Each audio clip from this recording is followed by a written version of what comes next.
चल उठ अमन, काम पर जाना है। आज ज़्यादा सो गए हम, गालियाँ मिलेंगी ठेकेदार से हमें। यही दिन की शुरुआत हुई उस 11 साल के मासूम की। अमन को उठाने के लिए जब 12 साल की अजय ने आवाज़ लगाई, हड़बड़ाकर अमन उठा और अजय से बोला, भाई गलती हो गई, आज मेरी वजह से तुम्हें भी गालियाँ मिलेंगी। अजय ने कहा, कोई बात नहीं, गालियाँ तो रोटी सी ही लगती है, आखिर भूख का सवाल है। इतना कहकर दोनों फुटपाथ से उठे और पास के प्याऊ से पानी लाने के लिए पुरानी प्लास्टिक की बोतल लिए दौड़े दौड़े गए।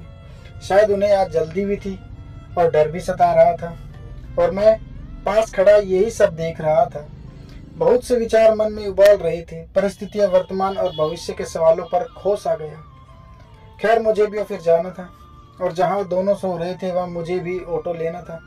लेकिन आज मेरे कदम ऑफिस न जाकर इन दोनों मासूम चेहरे और मजबूत दिमाग की बारीकी से समझने की इजाज़त दे रहे थे। मैं ये सोच रहा था कि तभी ये दोनों दोस्त फटे और मैले कपड़ों में जल्दबाजी में कहीं जा रहे थे और मैं भी उनके पीछे पीछे चलने लगा। लगभग 2 किलोमीटर चलने के बाद एक ईंट के भट्टे पर पहुंचा, जहां वो दोनों दोस्त डरे से हमें एक रोब दिखाने वाले आदमी के सामने खड़े थे।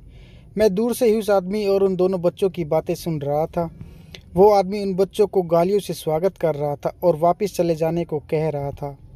लेकिन बच्चे माफ़ कर दो, कल से गलती नहीं होगी, और साथ ही बोल रहे थे, कल अधिक काम किया था, माफ़ कर दो हमें, शरीर दुख रहा था, नींद ज़्यादा आ गई, माफ़ कर दो। खैर, उस ठेकेदार ने उन दोनों को काम पर लगा लिया और दोनों ईंट बनाने के लिए मिट्टी की खुदाई करने लगे। लेकिन ये क्या, अब वो मुस्कुरा रहे थे? शायद मासूम होने के साथ दिल के सच्चे भी थे।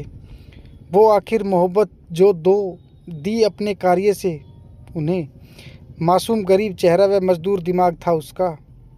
दिमाग से वे दोनों अपनी उम्र के बच्चों से लगभग 20 साल बड़े थे। न ही उन दोनों की बच्चों से इच्छाएं थी, न ही बड़ों सा रोब। मात्र मजबूरी की आंखें और भूख की लड़ाई ही उन दोनों की काया से नज़र आ रही थी।